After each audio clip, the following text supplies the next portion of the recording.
Hi everyone, I am your host, Jade Haggard, podcasting from Art Universe Laboratory. Welcome to Artist Solace.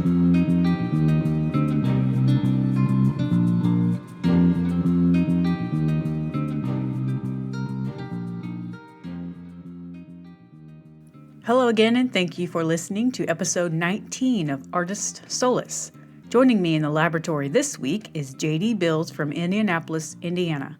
JD is a full-time visual artist currently living in Indianapolis who quit his corporate job this year to pursue art full-time. During the episode, we learn about what inspired him to finally make this decision and how it's been going so far. JD inspired me to keep getting out into the community, keep making connections with people, and to also utilize my valuable skills to generate an income. One important question that was brought up was, how can you be uniquely useful to others? In other words, what is something unique you could offer to people that isn't already being offered to them? JD has incorporated this concept into his life, and throughout the episode, we find out how. I hope you come and listen and find out some of his secrets and are able to extract some inspiration, insight, and advice. You can find him on Instagram as Indie Art Wiz and on his website at jdbills.com. A couple of announcements. He will be a part of the Hendricks County Hoppy Halloween on October 19th. Also on November 1st, he has a solo show at the Fountain Square Brewery. And on December 6th, he has a solo show at the Lost Dog Gallery. More information about these events can be found on his website, so please look him up if you found this episode particularly inspiring, which I did. It was very productive and very useful. JD, thanks again for coming on, and talking about your life. Enjoy! We are here at Art Universe Laboratory recording another episode of Artist Solace. Joining me in the lab today, I have a Mr. J.D. Bills of Indianapolis, Indiana, here today to talk to us about his life of art. He is a visual artist, painter, drawer, draftsman, indie art whiz. Indie art whiz. Yeah. And today we're going to talk to him and see what kind of inspiration we can extract from him and see what we can learn. And JD, thanks for joining me today. Thanks for having me, Jade. I really appreciate it. How are you? I'm doing well. This is my first time on a podcast, so... First time on a podcast. Yeah, but I'm excited to be here. Good. Right, when I met you at the Artist Industry Night, you seemed really eager to talk about your story. I mentioned I did a podcast, and you were like really eager to talk. So yeah, I love talking about art itself and being a part of art and indie, and I enjoy podcasts because you really get to flesh out ideas and thoughts, and it's a lot different than just a regular TV or radio show where you just get tidbits of information, and those can kind of be changed or edited. When you go in long form, it's you really get to get a feel for who that person is and their artwork, and I feel like it's just a better form of media than what we're used to. Yeah, we can have an uninterrupted conversation, no distractions. Exactly, and I think this would be a good format for it because art is your kind of target audience, and what people that tune in will be listening for are going to be artists, and I would assume musicians, comedians, just lots of different forms of art. Yeah, I've had all those kinds of people. Perfect. Yeah, so I think this is a good for both of us. Absolutely. So this year, from what I remember, you recently took the plunge. You quit your corporate job. Yes. And you decided to pursue your art full time. I did. It's a long run. It's a long story, but we can kind of take it as we go. But it started. I'm 37 years old, so approaching 40, and I graduated high school back in 2000. I went to Avon, Indiana, just west of Indianapolis, and ended up going to IUPUI right after high school. in about the year 2000. I started at IUPUI. Went there for a couple years, dropped out. It just wasn't working out for me. What were you majoring in? Landscape architecture was Okay. my major. So I was definitely interested in the arts, but wasn't exactly sure how to turn it into a business or make any money out of it. So I kind of cling to the architecture side of it. But at the same time, that takes a lot of you've got to put a lot of time in when it comes to mathematical skills, geometry, arithmetic, that sort of thing. Landscape architecture. And yeah, it's it can be described as a lot of things. When I was getting into it, what I wanted to do was kind of design golf courses, theme parks, that sort of thing. And it gets into a lot of blueprints and writing up blueprints, with rulers and different CAD systems or computer systems. Did you go to Heron at that point? Yeah, so I was going to Heron. Landscape architecture, you went to Heron. Yeah, and I was just doing my, basic classes. My reading, writing, arithmetic, just your basics. And before I really got it deep into the architecture side of it, I left school and started working full time. So I did that.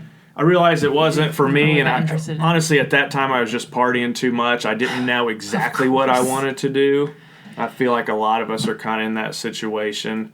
When you get out of high school, it's like, what do I want to do? And your parents try to lead you and help you out the best they can, but they really don't necessarily know what's good for you or what you would be best at. And a lot of kids coming out of school, they don't know that either, and then they're kind of thrown into this situation where you're going to school, you've got all these loans, and you have no idea what you're going to do with yourself.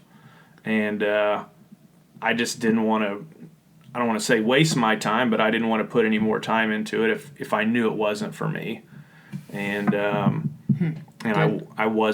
I just wasn't giving it my best either. So it's good to realize at that age. Yeah, and so I left. I started working full time for a water company. We sold water softeners. I don't know if there's any rules to going. It was a company called Aqua Systems. So we sold water softeners and water bottles, and it's a great company. And I kind of worked the corporate ladder there, from delivering the water to customer service to management to sales. And this happened over the course of the next total about 19 years. But for the first 10 to 15 years, I decided I wanted to go back to school. So when I was about late 20s, I decided I want to go back to school because I just didn't. The future of working in this company wasn't for me. And it's, again, a good company and some great people there. But for me, it wasn't something I was interested in doing for the rest of my life. So I decided I wanted to go back to school. And so at that time, I continued to work full time. And I went back to Ivy Tech. I went to Ivy Tech at that time. They were one of the only schools that I could take classes at night and on the weekends, because I still had to work full time, but I needed to get back into school. So I thought, this is where I can go. It's in Indianapolis. I can go to school in the afternoons and nights and on the weekends, get my credits while still working full time. So, and so that's kind of how I got my start. And I got my associate's degree at Ivy Tech, and it's a fine arts and new media degree, which is fine arts and graphic design kind of intertwined. So I did that, and then. What year was this? I want to say I graduated there. It was about it would have been 2019 now. Maybe 2012-ish. 2012. Yeah, I have to look back at the records to see for sure, but about 2012. That's about the same time I got married that year too, and decided to finish out my degree at Heron. And at that time, Heron kind of opened up, and they were having more afternoon availability and nighttime classes. So I was able to take classes there, still working full time, starting a family, and that's a lot. And finishing up. Yeah, it was a lot to juggle, and looking back, I honestly don't know how I did it. But right. Doing a lot of different things at once, but just to keep my eye on the prize, which was getting my degree at that time. And so I get my degree. That's 2015-ish, 2015, 2016, somewhere in there. Got my bachelor's degree. And still continued to work, same job. I was selling water softeners, and I was good at it, very good. Led sales in the industry, but just not satisfied with what I was doing with my time, so through just some. What kind of things would go through your head, like when you got to that point? Right. Like, so when you're there, what would you think? Every day I got to a point where I guess I had almost mastered my job. I had done everything there was to do in the company other than own the company. Yeah. Again, from customer service to management to sales. And I knew the job inside and out. And there was just no challenge for me anymore. Good point. Yeah, and so, in my mind, I'm just looking to the future. There wasn't really a lot of room to move up. And did you want to move up? Exactly. Did I want to move up? If I did, it meant taking on a lot more responsibility. And at that time, I wasn't comfortable with that because I knew at some point I hoped at some point that I would be able to leave there and pursue art completely. And so I didn't want to put them in a bad situation either, where I took on all the responsibility in the world and then left them high and dry.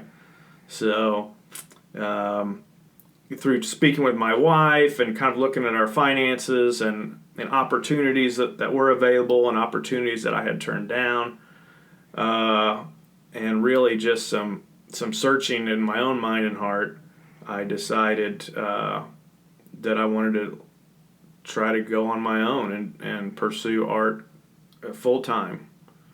And so back in February of this year, I did that. Yeah. So how long did that process take you from you thinking, okay, I want to pursue art full time? Well, it's something. Actually doing it? Sure. I mean, I guess in every artist's mind, it's something that you always think about. Yeah. You know what I mean? And so going back to school, you start to think, how can I do this? And you look at other artists, how they do it. You kind of meet people in similar situations, maybe artists in similar situations that have went full time, or maybe they haven't. And how did they do it, or how have they not done it? And you just try to find these common themes and flesh out these ideas. And then also just reading books and listening to other podcasts and other people and drawing inspiration from inspiration. And you kind of build this profile in your mind and your heart of, this is what I need to be, this is what I need to do in order to make it. And I remember one night just reading. And again, my wife and I had kind of talked about doing this at some point in time. We're going to do it. When is the right time? There's never the right time. And just get to a point where I'm saying, you know what, I read this passage in a book and I thought, this is it. I just need to do it. There's no right time to do it. I need to take this risk. And what's the worst that could happen? What's the worst that could happen? If I can't make enough money doing it, I'd go back and get another job. That's how I look at it. Yeah. I'd go find another job. And there's always that, like, what am I going to do? It doesn't work out. Exactly. Like that freaking unknown fear. Yeah, and what is the worst that could Cripples happen? people. It's not. Let's say it doesn't work out and I have to go back to get a job. Oh well, that's what I was doing before. You know what I mean? I just left a place that I had been for 19 years. It's not like you don't have skills that would... Right, I've got skills. Like a serving job if you absolutely had to. Exactly. I could go back. I've got my degree to fall back on, and even if I didn't have a degree, I still have almost 20 years in customer service and management and sales. Yeah. These are things, too, that have helped me on the art side. Right. That was going to be my next question. Did your sales experience help you? Yeah, so it's super important. It's super important for artists that want to do this full time is that they learn or at least get some experience. I truly feel it's important to get some experience, in customer service or sales, and whether that's being a waiter or a bartender or working in a cubicle or just being able to talk to a complete stranger. Yeah. Okay, you've got to be comfortable doing that. Being able to get out and talk to people about who you are, what your work is about, explain yourself, explain the work, just being comfortable putting yourself out there, because that's what and actually going out there and actually going out there and doing important. It is. It's one super of the artists I important. interviewed. One of her best points of advice was, if there's some happening going on, you've got to show up. And that inspired me to start going to the artist industry nights. And look, here we are. Right. Just like we met. And just like this is happening right now, because we had the intention to make something like this happen. We went to an artistry Indian, the Indie Arts org put together this artist industry night. And we went there. And I heard you talking about podcasts. And I think, man, podcasts are really cool. You get to really flesh out your ideas. Maybe that's something I could get on the air and talk to Jade about and talk to the world about. Yeah, like I said, you were like eager about it. Right. Like, really? We should. Let's talk about it. I'm like, okay. Well, communication is key to everything, not just art, but just everything in the world. Everybody gets on these different, paths, and sometimes we, get in arguments with each other. We have conflict, but a lot of it's because we're not communicating. So if we can all just communicate better, we can become better people, become better artists, and that's key to having your own business. Just being able to communicate with people, showing people who you are. I would argue that communicating effectively means that you can argue with people, Sure, respectively. Right. But yeah. Totally. Yeah, so that's key, is just communicating and being able to put yourself out there and doing it every day. I see a book over here, The War of Art. Yeah. Stephen Pressfield. That's like maybe the third time that's been brought up. So this is the book, what I was saying earlier, where I finally said, hey, this is time. It was that's what you were reading? This book. Yeah. Really? Yeah. Awesome. Well, I can read the passage from it if you'd like. Oh, totally. Let me get it out. Do you have it with? Do you have I've a got copy a with copy you? with me right here. So the book we're talking about is called The War of Art by Stephen Pressfield. Break through the blocks and win your inner creative battles. Yeah. So I'm reading along this book, and it's a quick read. It's less than 200 pages. Yeah. And I'll just read a little excerpt here that it would just inspired me to the point of almost tears, to where I really wanted. I said, now is the time, and I talked to my wife, and she agreed, and the next day I went in and put my 2 weeks notice in at work. But this little chapter, and the chapters are like a page or two long. It really is a quick read, so if you get a chance, I really encourage you to read it. Keep it by the toilet in your bathroom. Exactly. Read something. So this chapter is called The Artist's Life, and it goes like this. Are you a born writer? Were you put on earth to be a painter, a scientist, an apostle of peace? In the end, the question can only be answered by action. Do it or don't do it. It may help to think of it this way. If you were meant to cure cancer or write a symphony or crack cold fusion, and you don't do it, you not only hurt yourself, you destroy yourself. You hurt your children, you hurt me, you hurt the planet. You shame the angels who watch over you, and you spite the Almighty who created you and only you with your unique gifts for the sole purpose of nudging the human race 1 millimeter further along path to its God. Creative work is not a selfish act or a bid for attention on the part of the actor. It's a gift to the world and every being in it. Don't cheat us of your contribution. Give us what you've got. And that was like a challenge to me. Like, I just need to bring it. Like, I need to show the world what I can do, what we can do to be a better place. And that just like gave me this huge inspiration. So And that was the first time you read the book? That's the first time that I read the book, for sure, and it was Where'd you hear amazing. about it?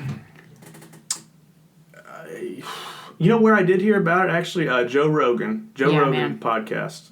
So I'll listen to him from time to time, and he's pretty funny, comedian, and he's got his hand in all sorts of things. But He's just definitely someone. He's very inspiring. He is. He's a funny, inspiring guy, and so I'll tune into him sometimes too.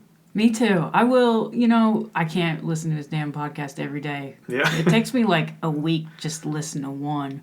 Exactly. Yeah, those are pretty I find lengthy. like the one or two people that he's had on that really inspire me, and then I've found myself following them.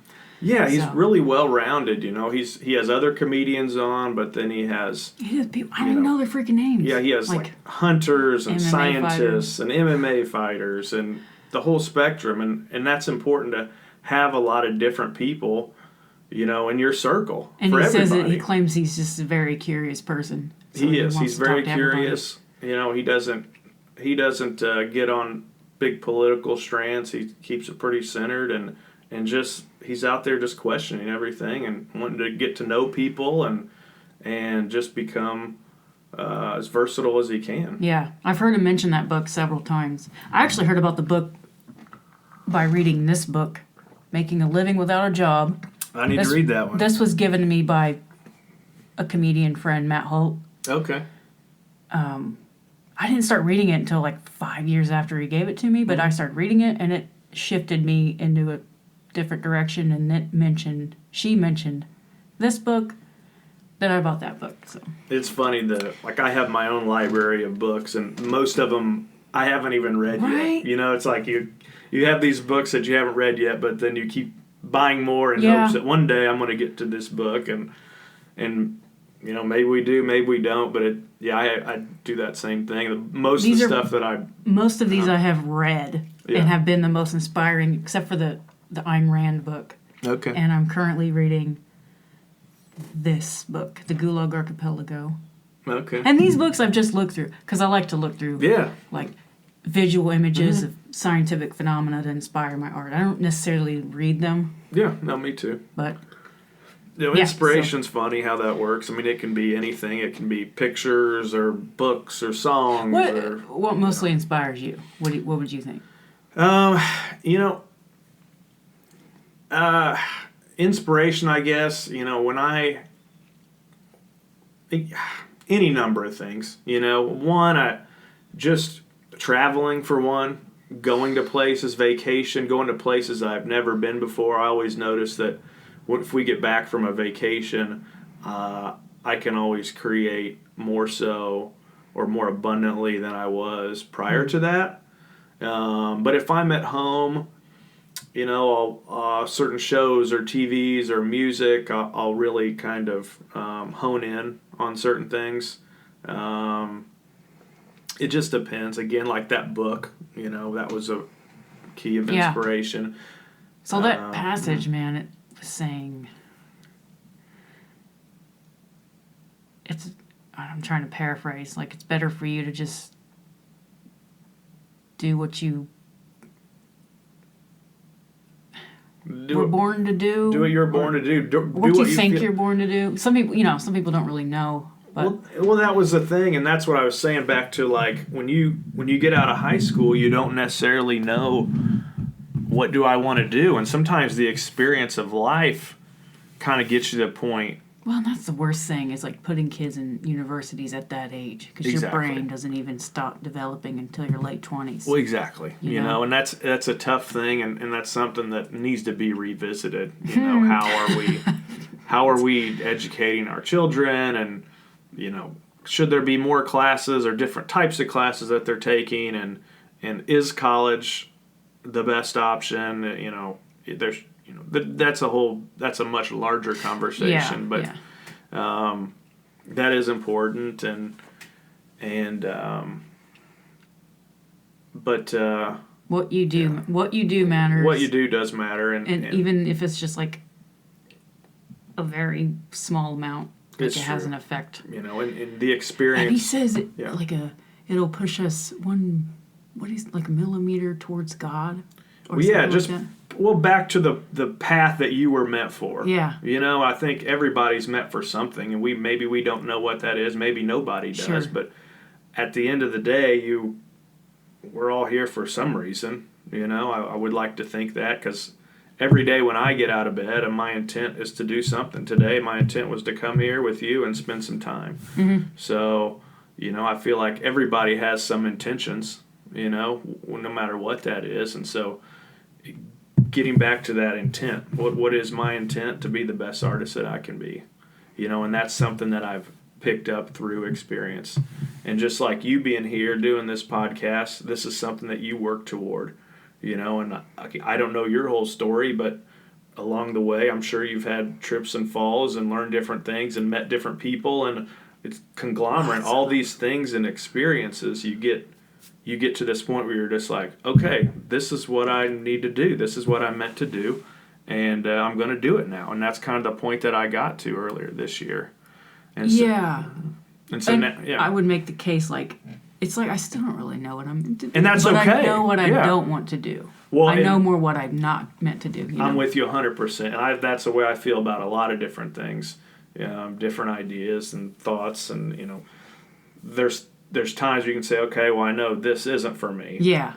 But what is? And that's something like when people ask, oh, what kind of art do you do? I hate that question. Yeah, well, it's hard. It's hard. But what I can do, I can tell you what it's not. Yourself? Well, it's not this, and this. Right. Okay. I just talked about that in the last interview. Yeah. It's like, but it's true, and it's hard to really give them that niche word, I'm like, But I can tell you what it's not. Now I'm podcasting. Well, right, and what that means so for me is I'm still growing as an artist. I don't know exactly what I am yet as far as what type of artwork I do. There's certain, lines of design and color schemes and different things that I use on a regular basis, but my work's always evolving. We're always evolving. Yeah. And 5-10 years from now. That's the great thing about art is it's dynamic and it can change according to what you're interested in or what you've learned. Exactly. Instead of just the same old drudgery every day. Oh. Well, it's important to keep changing and evolving and growing as a person. Yeah. All the way up, till you're 90. I mean, you should. I hope to still be learning things. Yeah. And doing things differently and try to improve myself and the world around me. And I think it's important that everybody kind of has that philosophy. Yeah. I think some people have that more than others, obviously. I think some people have that creative just urge, and it's hard to understand. I'm trying to understand, what that is. Mm-hmm. What's the neurochemistry in your brain that's going on that... I don't know, and a lot of that is... interests me. Sure. It's unknown. It is. It's totally, and it's just the mystery of who we are. When did you first start getting into art? When did you first start realizing that, that's something you really wanted to do or enjoy? My first memory of art, or it being something that interested me or something that I, was talented in or skilled in was back in first grade.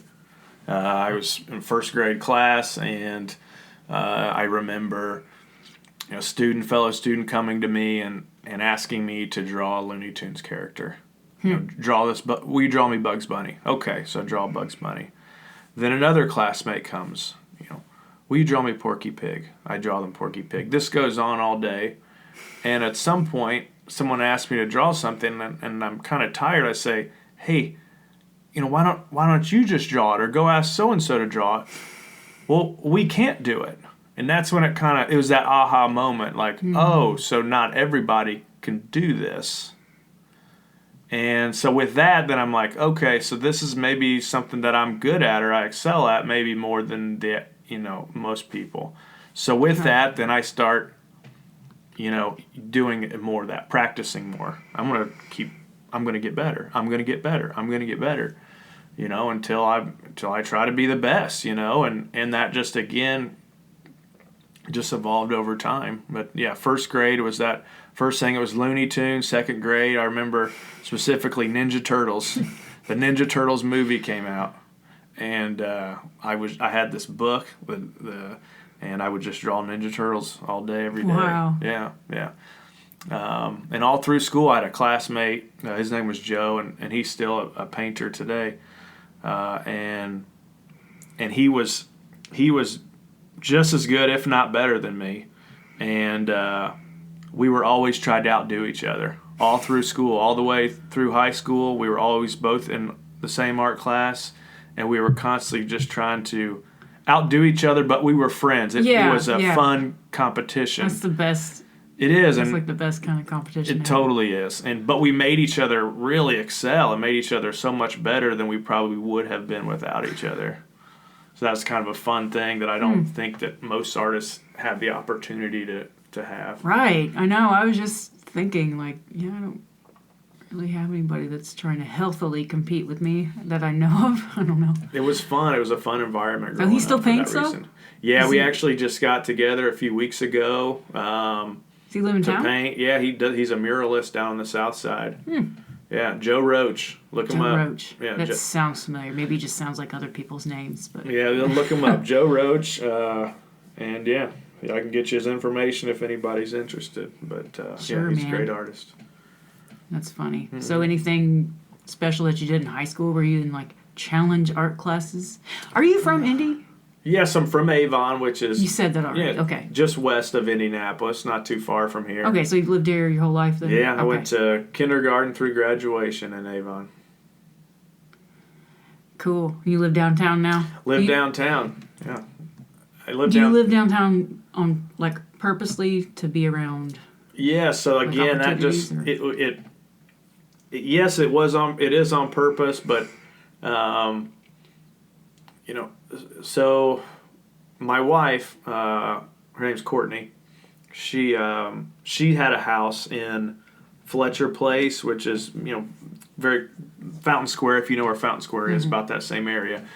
She had a house about 10 years prior to us meeting, and it was pretty not the best neighborhood, I guess is a nice way to put it. But there was word that it was turning around. People were buying homes, starting to take care of their properties, and the value of the homes and properties were slowly rising. And she decided to get a house there. She was going to school at IUPUI. And then when we got together, we got married 2012, and we decided to build a house. So we needed a bigger home, but so we wanted, and we looked around for a house. We couldn't find anything that we really wanted, and through a friend, we had a friend that had some property that he was trying to sell, and so we bought the property and built a home there, and it's worked out because that's where I was going to school at the time, and now that I'm an artist, it's much easier for me to get around to shows and galleries and have meetings because most of that work is contained within downtown. Yeah. So that's been very helpful, being able to kind of be right in the middle of the art scene. Yeah. So how many kids do you have now?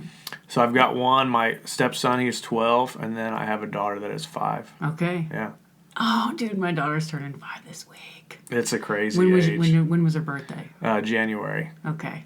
Yeah. Man. It's a weird thing. Like, man, she's 5 now? It is so, it's one of those things where, there are times where you want them to grow up, but then other times where you notice that they have grown up, and then you want to say stop growing up, and it's tough. It's you just got to make the best of it every day. You've got to try to make them the best person that they can be. Meanwhile, that's good advice. Meanwhile, we're still learning and changing. Yeah, we're still dumb. We're still trying to be the shit that we're doing. Right, we're still trying to be the best people that we can be, and then we're trying to teach, kids. I feel like with teaching my kids, I'm teaching myself to be better because I want them to be better and be a certain way.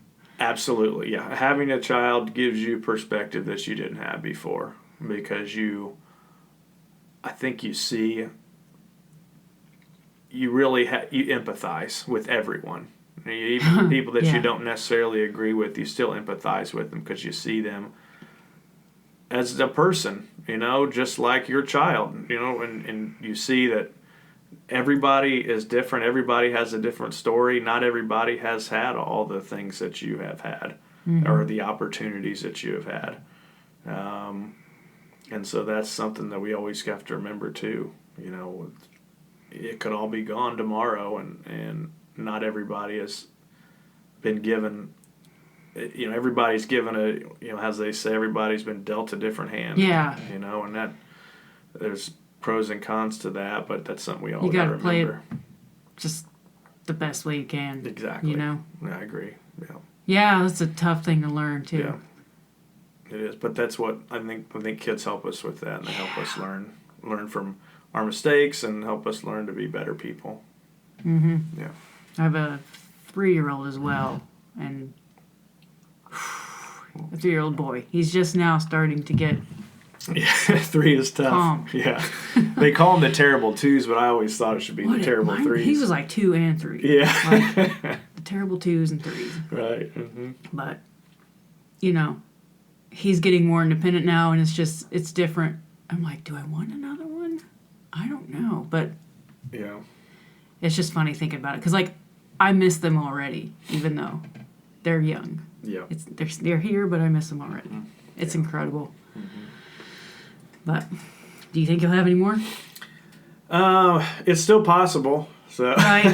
Well, yeah. It's still I'm not possible, completely but rule out no. In a conversation, my wife and I, we've said, we went back and forth, and it was a situation where when I wanted one, she didn't. When she did, I didn't, and we kind of went back and forth, and then we unanimously said no. But medically, we haven't done anything. It's hard to plan them. To keep us from they have to be one, accidents, or else they're not going to happen. Yeah, so I guess it's not out of the realm of possibilities, but we don't plan on it per se. Okay. So, yeah. Wow. So now, back to what your year has been like. Yes. Yeah. It's been crazy. Can you elaborate on that? Yeah, it's been crazy. So I started a business that it's called Indie Pop. It's a legal license company, Indie Pop LLC. Okay. INDYPOP. And what that does is everything that I do kind of goes under that entity. Okay, whether that be art shows or services that I'm providing. The idea is that I am going to provide services, and I do. An umbrella. Yes. Something or other. Exactly. So.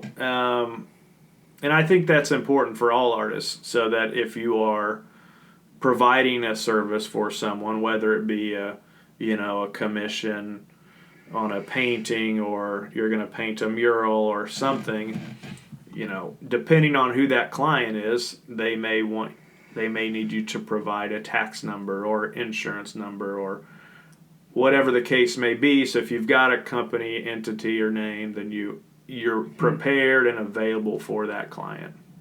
Okay? Yeah. So that's important. That's why I have art. I said Art Universe Laboratory at first. Mine's an LLC. Art Universe Laboratory LLC. Exactly. And that's important. That's where we are right now. Exactly. Well, that's important no matter what it is. Just so if someone asks, you can say, yes, this is a licensed company, and I'm available to do whatever you need me to. That's good advice. It is, and that's, Just again... think of something fun. Like, how'd you think of Indie Pop? Gosh. It was just fun. I wanted to use the local indie name, and pop was just kind of a fun, in regards to, comic books or just excitement, pop culture. Or whatever. It could provide any sort of thing. It's just a popular whatever. So indie, popular culture... That's what I want to be a part of. Okay, well, that's what I want my business to be a part of. And so that's how we kind of got to that place. So that's kind of the idea, the name of the company. But a lot of things go under that, And one service that I do provide is like a paint. I do a painting class.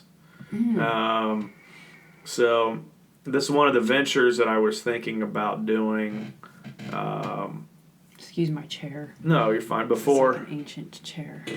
Before I left the water company, I thought, I need to come up with a viable, service that I can provide to people, so I can get a stream of revenue going. Yeah, generate an income. I need to generate an income. So I thought, well, maybe I can do a painting class. So I went to some wine and canvas places, and I learned to see how do these people do it? Is this something that I'm interested in? And if so, how do the people run their business? And so I felt like this is something that I could provide, a service that I could provide for people. So I spent some money, and I got all the supplies that I needed. So you went to a wine and canvas? Went to wine and canvas. You participated? I participated in it, and I thought that it was something that I could do. Mm-hmm. As far as instructing, I felt like I could instruct people. Being in sales, I had been comfortable talking to people, talking to large audiences, explaining how things worked, explaining the purpose. That is a really deadly skill to have. You can talk to a crowd of people. Well, and so that I took that experience, and I thought, okay, well, I know about art. I know how to paint. I know how to instruct people, so I don't see why I can't instruct people to paint. So that was part of my business, is I want to do this. So I went out and I bought materials, and I thought to myself, okay, what's something I can do different than these other places, than the wine and canvas places? Well, I can be mobile, okay, because I didn't necessarily have a place to put these classes on at the time, but I could go to places. If you came and you said, hey, JD, I need you to put on, teach a bunch of my friends how to paint, okay? Well, where am I going to do that? Well, I can do that at your house. So I bring all my materials to your place, your house, and I bring the canvas, the easels, the paint brushes, the paint, everything that we need. You provide the people, you provide the tables. I bring all the supplies, okay?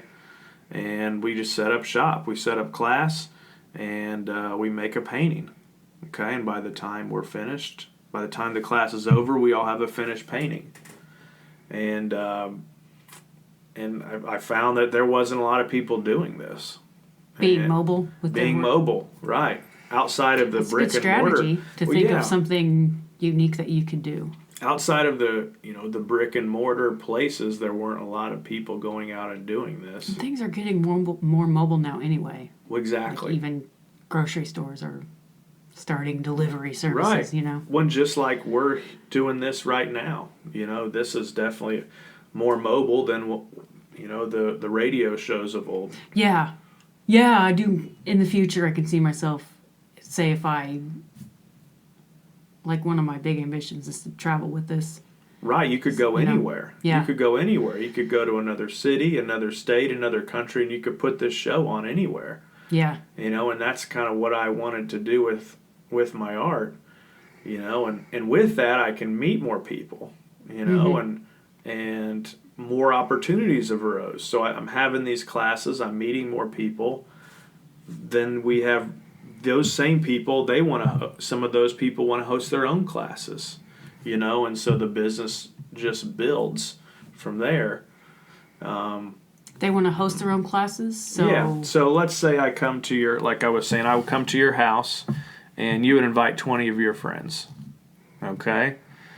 Well, maybe one of your friends, maybe they're having a birthday party. Maybe they want to have a birthday party at their house for their daughter or their son. And they say, hey, JD, how about you come to my house and put on another party? Okay, so I go to that party, and then I'm at that party. And someone else says, hey, I want to have a party at my house. Mm-hmm. And I go to that party. Hey, I need you to paint a mural for my son. So I go to their house. I paint a mural there. And it just keeps going. It's So word of that's mouth been building referral. That's been a big part of for it. you. Building the connections, just building it, putting yourself out there every day, doing it. How much does that happen? Like how frequent? So right now, I've got a couple clients that I go to every month.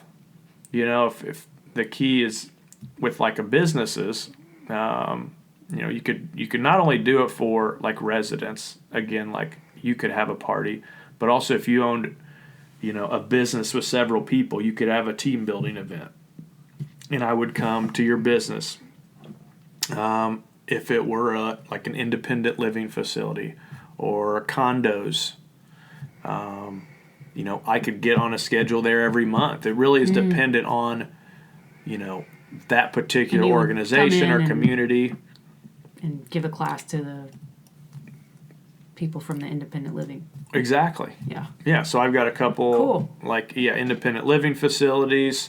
You've got able-bodied people. They're just a little bit older, and they live within these communities. And I'll go there once a month, and we'll paint whatever they want to paint. And I come in with a finished painting and a blank canvas, and everybody in the class has a blank canvas, and I just start the class. I say, step number 1, take your big paintbrush. So you instruct them how to paint the already painted canvas while you're painting on a new one. And Exactly. then they're following along. That's exactly what's happening. So you like teaching then? I do for now. I think it's a means to something else. I do, but for now it's good because it's giving me some income, and it's helping me. With that income, I can buy more supplies. I can get into more shows. More opportunities become available with the income that I'm getting through these classes and the people that I'm meeting.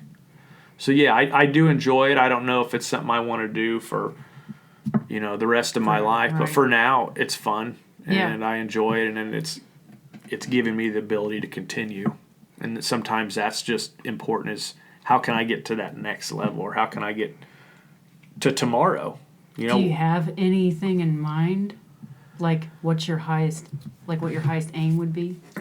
I don't know. I am not somebody who wants to be famous. Okay, so that's not world renowned is not what I'm going for. But I do want to live comfortably, and I would like to be able to travel and go where I want to go when I want to go. I see. See the rest of the world, meet people from all over the world. So travel's important to you. Travel is huge. I just want to explore. I want to explore the world as much as possible with no restraints. So, and that's kind of, if I can get in a place financially or through people that I know. What about teaching abroad? Maybe you'd get some kind of opportunity doing that. Maybe so. Yeah. Where have you been internationally? I haven't been many places. I've been, the only places I've been outside of this country are going to be on cruises. So I've been on cruise ships and been to a lot of different islands. Mostly South America islands. I've never been to Europe or Asia, Africa. I've never been out of the country. Yeah. So what I know is very little, but I want to know as much as I can. I want to explore as much as I can. That's a good to live by. Like I know very little. Exactly. We're nothing. We're absolutely nothing. If I say this to myself at least once a day, like I'm really dumb. We're dumb. I mean, if you look at as long as the world's been around, whether from the beginning of time, whatever that is, whether it's 20,000 years or 20 billion years, whatever that is, if there ever even is a time on it, yeah, whatever that is, in my 37 years of experience, that's nothing. I mean, this is absolutely nothing. So don't take it. What I have to say honestly means nothing. But to me, these are my experiences, and it's the best way that I've learned to live and do things, and so that's what I'm just trying to relay to everybody out there listening. Previous humans have gone through a lot to get us to where we are right now. Oh, totally. Yeah. Yeah, when you understand that, mm-hmm. I'm now starting to understand concepts like that. It's like really need to take advantage of opportunities you have. Exactly. Well, that's what I'm trying to do, and so that's good. Yeah, that was. Yeah. That's inspiring. Thank you very much. Yeah, man. So, I did want to talk about your wife. Yeah. You know, one of the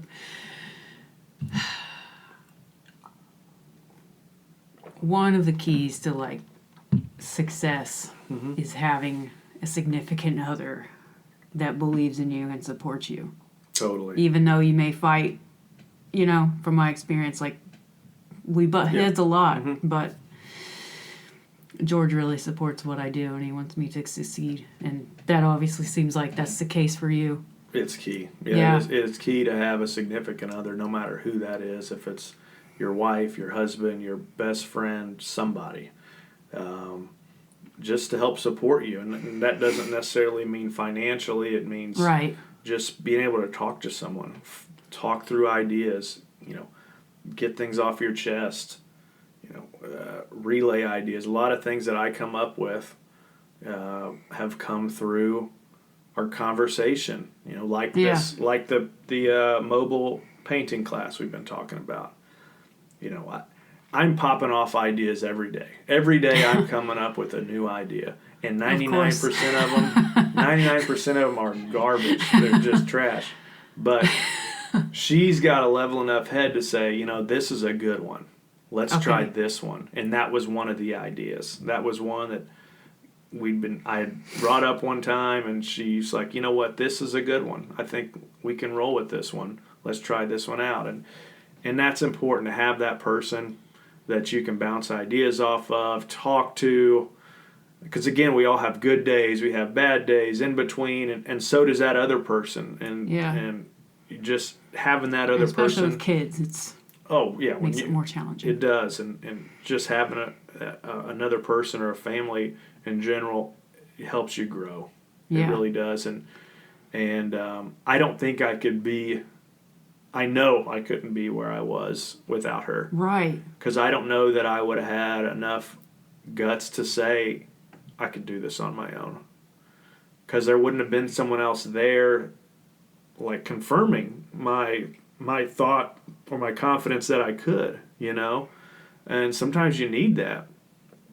And she's always thought and said she knew that I would do this, or that eventually I would go, you know, on my own and leave my company and take on art full time.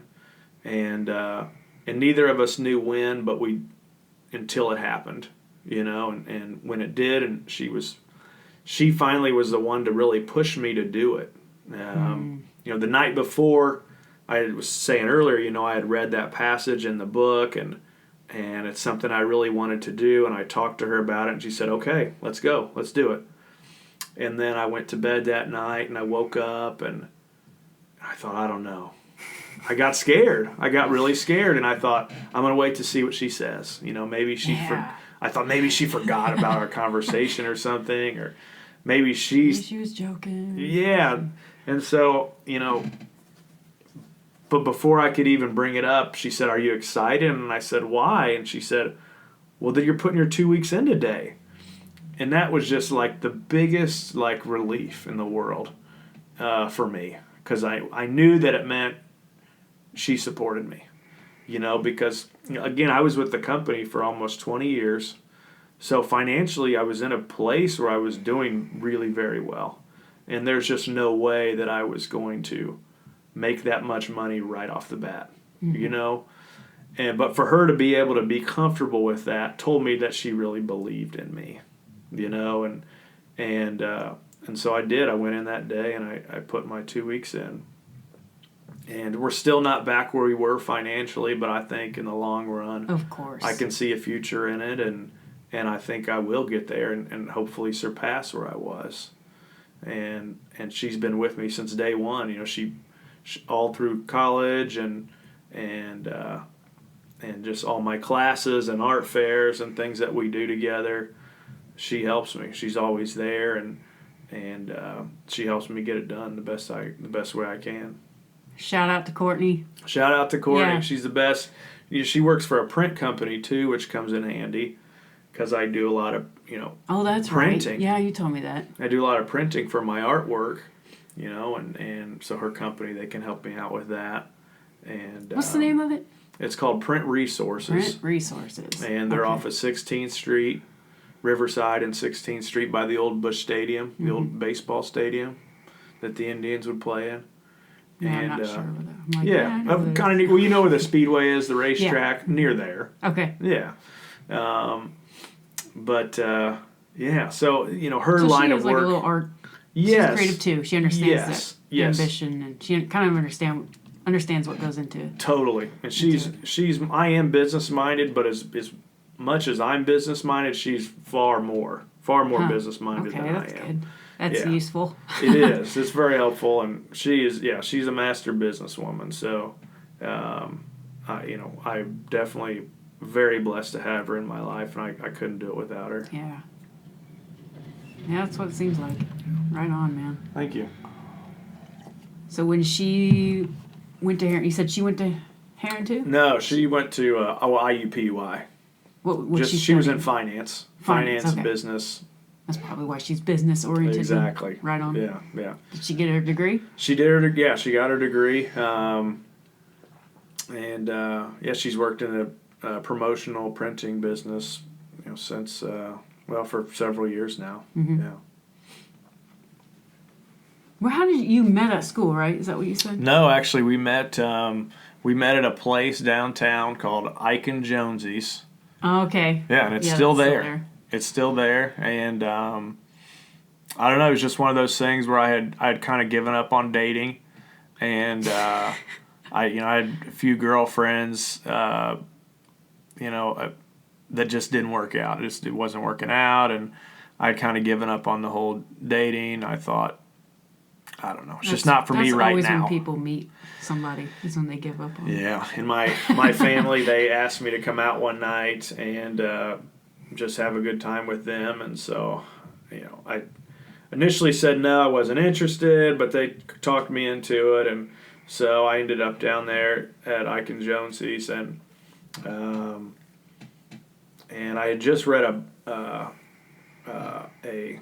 passage from another book talking about meeting people, and there's a passage in this book that says, if you're interested in someone, and this could be romantically or business wise, whatever the reason is, once you see that person, if you're interested in speaking to them, you have about 15 seconds to approach them, okay? And if you don't within that 15 seconds, your chances of ever talking to them go down.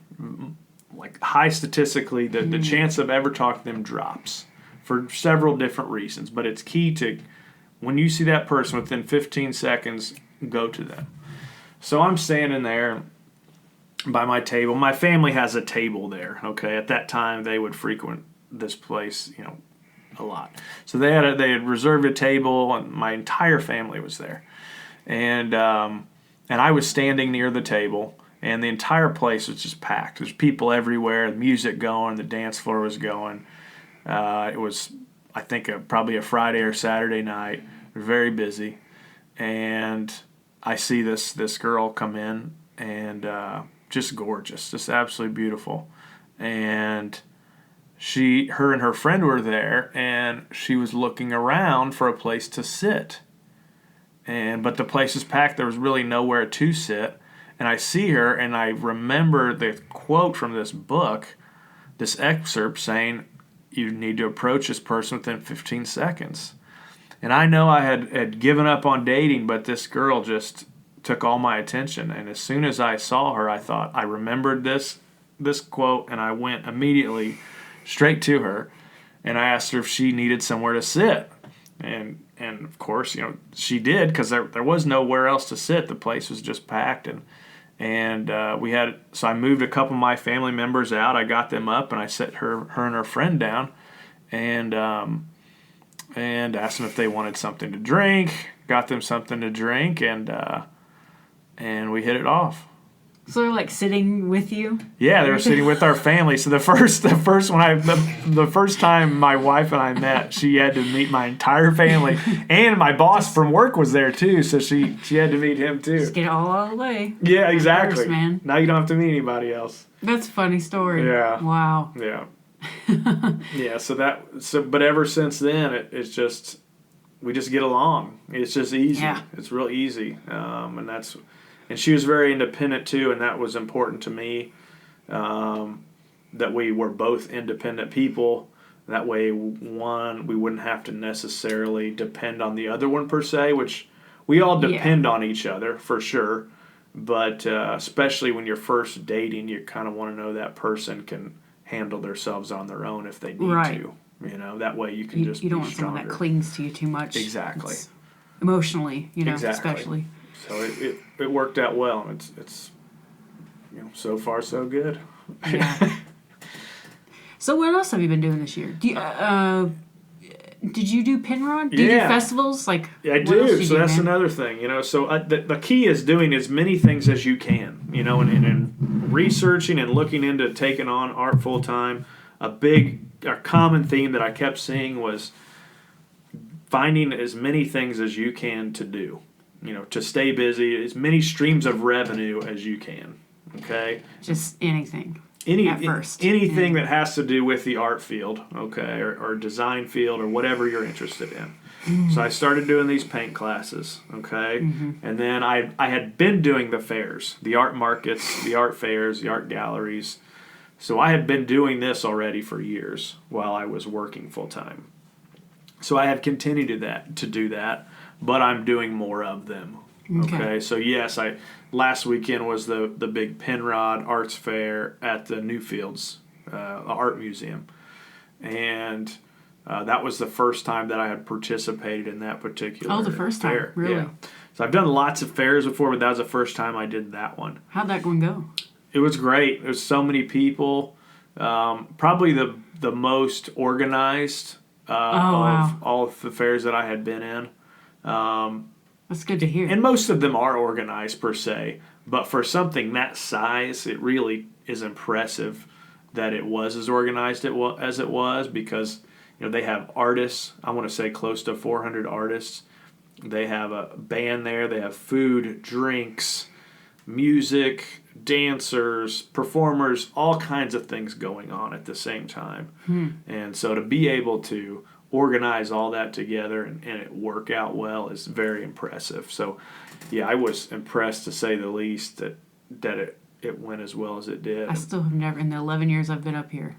It's fun. I've never been there. Well, they call it Indy's nicest day, and it was. I hear the music from the cemetery because that's where I run. Okay. I've never been. Yeah. It's beautiful. Just the lands itself. Even if you should just go, even if there's not an event there. The gardens inside and outside the museum. Well, we went there a few times before they started charging for entry and closed off the gate. And then the last time I went was the free event hosted by the Arts Council. Yes. The Artist Industry Night. Yeah, so that is one of those things. I think they do charge now. But I want to say maybe students can get in free. There might be ways around that. So you have to look into it further than that, but there may be ways around that. Yeah, but it's all to a good cause, and they have master paintings in there. There's a Vincent van Gogh. Oh yeah. Just gorgeous paintings that you won't find anywhere else. It really is worth, even if you do have to pay a small fee, it's worth it to go and take a look at some of those. Yeah. So how was the experience though? Vending. Did you sell anything? Absolutely, yeah. Talk to a lot of people. So the key when you go to one of these shows, one, you want to make your money back. So that's like. As far as in my mind, that's number one is I want to make my money back, because there is a fee usually for having a booth at one of these shows, okay? And then you have fees of, maybe your materials that you spent, or if you buy food or drink at the event, these are all fees that you have to pay. It's coming out of your pocket. So the key for me anyway is first thing I'm trying to do is pay off the event, okay? Once it's paid for, then everything else is a profit. So yes, I paid for my booth. I made a profit. You have to bring your own tent. Yeah, set it up. So that's key when you do one of these shows. Usually, not always, but usually you have to bring your own tent, your own tables, everything. The show provides you nothing except for the actual space there, and the people that are there. Okay, but there are some shows that have their own tents, but here in Central Indiana, there's only two or three that have their own tents, but so I've got my own tent. I've got my own setup. Where'd you get your own tent? So I've got my tent. I'm trying to remember. You can get tents just about anywhere. I mean, I don't know, maybe Walmart. Okay, I don't remember specifically where I got the tent. Now, I also have these display walls, and those connect to the tent, and that's where you hang the pictures. Is that just like a solid wall, or is it like the fence? They're like it's almost like it's a fabric. Fabric. Okay. Fabric, but it's very sturdy, so you can hang heavy artwork on it. Now that I go through a company, it's called Flourish, and you can actually, if you're starting from scratch, you can buy a tent and the walls all at the same time through the flourish.com. Okay. That's the best way to go. I was kind of piecing it together over time. My first display walls were something that I built. My dad and I went out and got lumber, and we built display walls out of wood. And I used those for several years because they were cheaper. And again, when you're getting started, you just have to get by with as little as you can and just get to that next step. And so when we first started doing the fairs, my dad and I built the display walls. I bought a cheap tent, and we just kind of put it together. And then this year, I was finally at a place where I had enough money where I could buy some new display walls. And so that's what I did with those. And I take those to every fair, every festival. So get into festivals, you've got to apply way ahead of time. You just apply to all of them? Applied as many as I could. Again, do you ever not get into one? Yeah. Like they have a judging system? There is a judging system. Most places use, there's a website called Zapplication, like application with a Z. That sounds familiar. Yeah, so there's an application process, but usually you'll pay for the application, and then you have to submit, pictures of your work, along with maybe descriptions of your work or previous experiences, and then there's usually judges, a panel of judges, and they'll let you know if you made it or not. Usually, it takes a few weeks, and there were definitely shows. There's one show in particular I didn't get into this year, and that's okay. But then I got into Penrod and several others, and why I didn't get into that show, I don't know, and that's okay. Sometimes depending on the format, you can find out. The judges sometimes can leave comments and let you know. I know previous to this year, I was denied entry into a show, and it was because the picture of my tent setup wasn't very good. That was one of the comments that I got. It was my display picture wasn't that good, and that was on me. It's because I just didn't have a good picture of it. I didn't know I would ever need one. So that was a learning experience. So then the next show I had, I made sure I had my tent set up really nice, and I got a good picture in the sun and focused, and got everything that I needed to make sure it was a good picture, and that's what I used to submit the next time. So you got another part of the business side of it is you got to learn everything that you're doing, remember what works, what doesn't, and then apply that. Learning what you did wrong is useful. Exactly. Mistakes are as useful as anything, for sure. Yeah. I mean, I probably learn more from my mistakes than the things I do right. So tell me a little bit about your work. We'll talk about your work, and then I'll ask you to dish out your most important piece of advice for our listeners, and then we'll close the show. My work, I don't know. So that's just one thing that I'm always thinking about. That's something that gets asked of me. How would you describe your work, or what style of art is your work? I ask those questions, and I think, that is it's hard. tough, because the artwork's always evolving, and if you look at my work, it is always evolving. I see a lot of figures, and I've seen action figures, animals. Yeah, so there vibrant colors. There's definitely common themes, and I will say, I feel like I pull from a few different styles. I do use a lot of pop culture items, so like characters from comic books or TV shows or just animals that people are highly interested in. I take from those things, and with that's similar again to like a pop art or pop culture, because it's things that we all as a culture are interested in or that are popular. And so I involve a lot of those things because I think that people are interested in seeing those things. Otherwise, they wouldn't be part of the culture. Yeah, that's a good point. But at the same time, I there is a lot of abstraction in my work, stylistically. There's a lot, if you look at most of my paintings, you will see those definitely graphic images or illustrative images, like the animals and figures. But there's a lot also going on abstract in the background. There might be, a lot of different layers of coloring or things you look at and you're not quite sure, well, what is that? And so a lot of it is subjective in that, I want it to be somewhat open to that person who's viewing it to kind of come up with their own opinion on what they're seeing. And again, so that you've got this kind of graphic where you know what you're seeing. Okay, that's a lion, or that's Captain America or whatever. But then there's other parts of it where like I don't know what that is, because maybe there's just a funny shape in the background, or there's several different colors on top of each other, or there's lines going different ways that kind of blend in and out of those characters that you do recognize. There's kind of a marriage of realistic images and surreal images. Mm-hmm.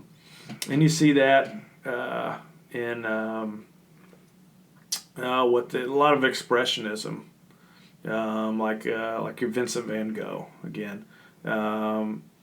If you look at his paintings, you can definitely pick out, oh, that's a sunflower or whatever that particular image is.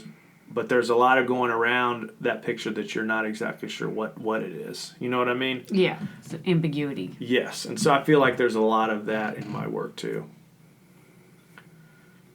So that's kind of my work in general. I it's there to uplift that viewer, to make them just feel a little bit better. I'd like for my work to be hanging in someone's house or their business, and when they go by it, their mood lightens a little bit. I'm not trying to change anybody's life with my paintings. Right. I'm just trying to make it a little better. I'm trying to get them to the next day. Yeah. Well, cool. Yeah.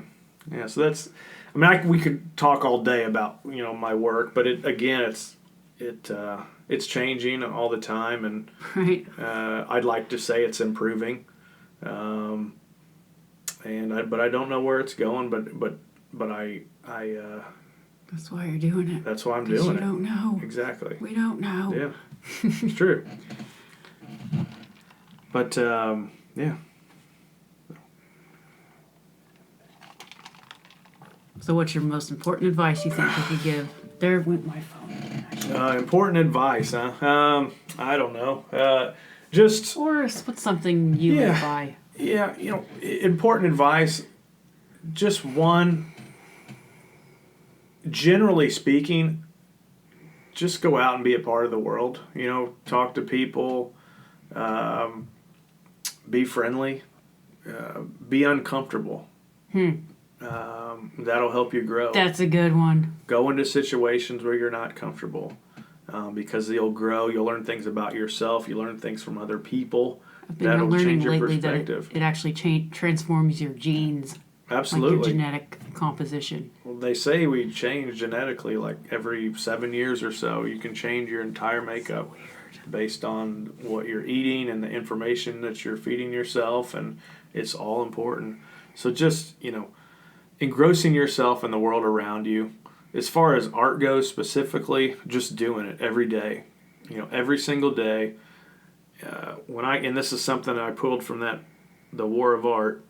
Every day when I get up, no matter what, I'm by 9 o'clock at least, I'm starting. Yeah. I'm sitting down, I'm painting, I'm doing something. Even if I don't feel like it, Oh, yeah. I'm just there. And some days I'm inspired, some days I'm not. You just got to put the work in every day because you never know. You just never know when you're going to meet that right person or when that inspiration is going to come. And you just have to be there to embrace it. So if you're there every day, 9 o'clock, with your paintbrush or with your guitar or with your computer, if you're there just in that place, you're ready and you're available for the shop's that. Open. That the shop is open for that thing to come be a part of you and for you to take on the world with. That is really important because there are those days where you feel like poop and you're like, I'm not. This sucks. What am I doing here? Yeah, and then tired. And then there's those days where you're painting and you're like, whoa, I'm in the zone. Yeah. I'm in the zone, like something has taken over me, and it's so I'm bizarre unstoppable how that right happens. now. Yeah. But then other days, you sit there and you could paint for 10 hours and you just end up throwing away what you did for 10 hours. But you never know when it's going to happen. So you always have to be there in that place and be available. It's funny you mention that because that's something that I've heard on Joe Rogan too. Yeah. And Joe Rogan interviewed Tom Papa, and Tom Papa put it in really good terms. He said, "If you got to have the shop open every day. Some days you won't have anybody come through, but then some days it'll be hopping and busy." That's true. That is so true. I had not heard that, but you are right. That is so true. So that made me think of. So I'm glad you brought that up again. Yeah. That's something. Those things inspire me. Oh, definitely. And stay inspired. Keep feeding. Feeding is just not for your body. You got to feed your mind too. You've got to always be thinking about, food for your soul, not just food for your body.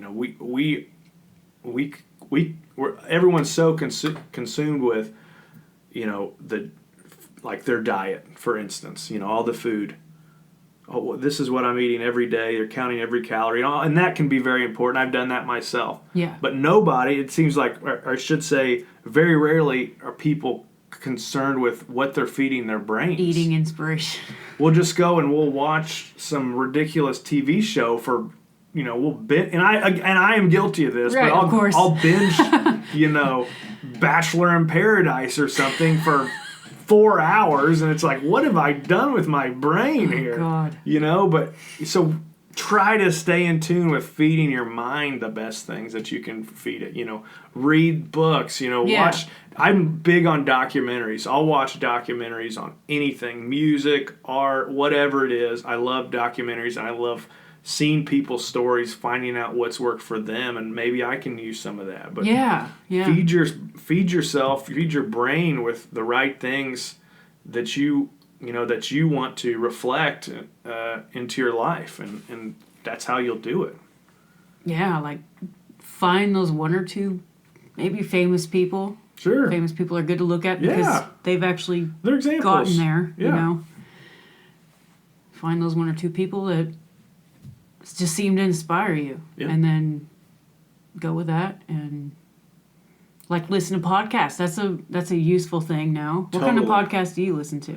Again, like I was telling you, the Joe Rogan one. Okay. I listened to that, and listen to that one. There's a one called The Brothers Green, and it's a guy. It's mostly about cooking, and it's just mostly a cooking podcast. It sounds pretty boring, but if you actually take time to listen to it, it's just really fun podcast. And then from time to time, I'll just do random, I'll look up inspirational videos or just depends. I am constantly feeding myself with different ideas. One day I'll get on a science rabbit hole. I get on YouTube and I'll just watch all kinds of science videos. Yeah. And then the next day maybe it's art videos. Just something things you're interested in. Things you're interested in. Being multi-versed in as many things as you can. So again, you're able to hold conversations with anybody that you walk out to on the street. If you only know about one thing, may not be that many people that you can really hold a strong conversation with. But if you learn to know as many different things as you can, that way you're available when you talk to someone to talk about anything that they're interested in too. Because that may end up helping you grow and create and get business too down the road. Yeah, man. Again, just some of my crazy ideas. They're not worth anything, but that's just my experience and what I'm trying to help with. Yeah. That's great. I like that advice. Yeah. That's useful. Thank you. Thank you for having me. I always say I need a lot of inspiration. This podcast has been primarily to serve inspiring me, but I think it'll help the community in general just a little bit. I think so too. So where can people find you online? Yeah, so online, a couple different places. My website is jdbills.com. That's my name.com. Mm-hmm. Okay, and JD is, just to be more clear, it stands for John David. Okay, but jdbills.com. And I update that from time to time. That's good because I put my events there. So you can find out, when my events are. Okay, and other than that, I don't update it that often. Probably not as often as I should. Right. Now, for me, I've been using Instagram a lot. Okay, and that's something that's going to be different for every artist. But for me right now, and that could change any time, but for me right now, Instagram has worked really well. I think Instagram is really artist friendly. I think so work, too. I mean, Instagram, that's what it is pictures. It's pictures. And so as a painter, I can post pictures, and so that's been very helpful, build business because people can see my work. Yeah. It's like I don't post on Instagram at all because I'm always posting like podcasts. Right. And it's going to be different for every different, genre. Mm-hmm. But yeah, so Instagram, you can find me at Indie Art Wiz, INDYARTWIZ.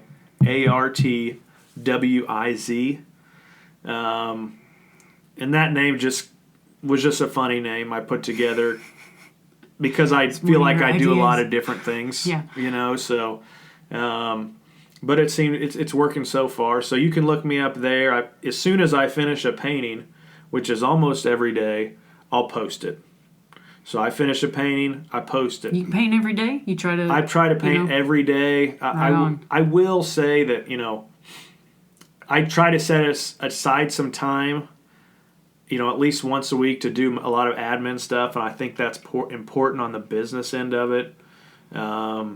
Is have some time set aside that's good advice too. To answer your emails and make your phone calls, and depending on your business, not everybody's going to work that way, but I try to set aside some time for that.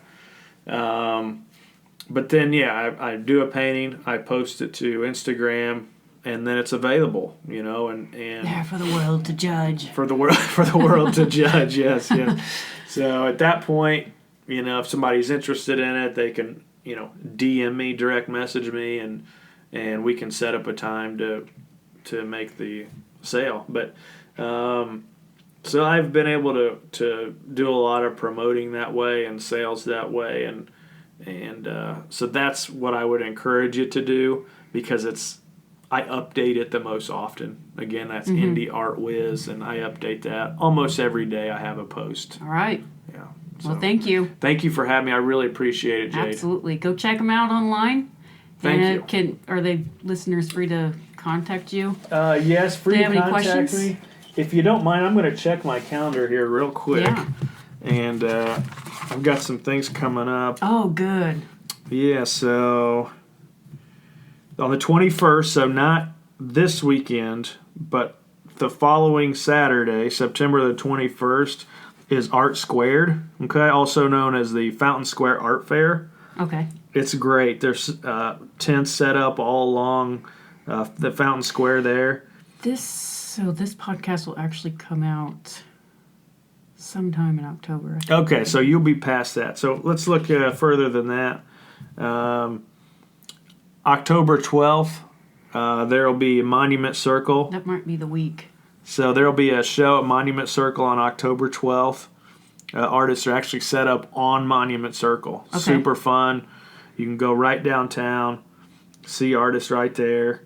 And you're going to be part of that? I will be there. I'll have Right a tent on, set up. On the 19th, October 19th, I've got a show at the Hendricks County Hoppy Halloween. I think it's like maybe a beer-related Halloween Sounds like festival. Easter and Halloween. Yeah, out on the west side. And then 2 more things I definitely want to mention. I've got solo shows in November and December. Okay? Nice. So in November, be November 1st, the first Friday, I've got a solo show at the Fountain Square Brewery. Awesome. Okay, so the brewery there in Fountain Square.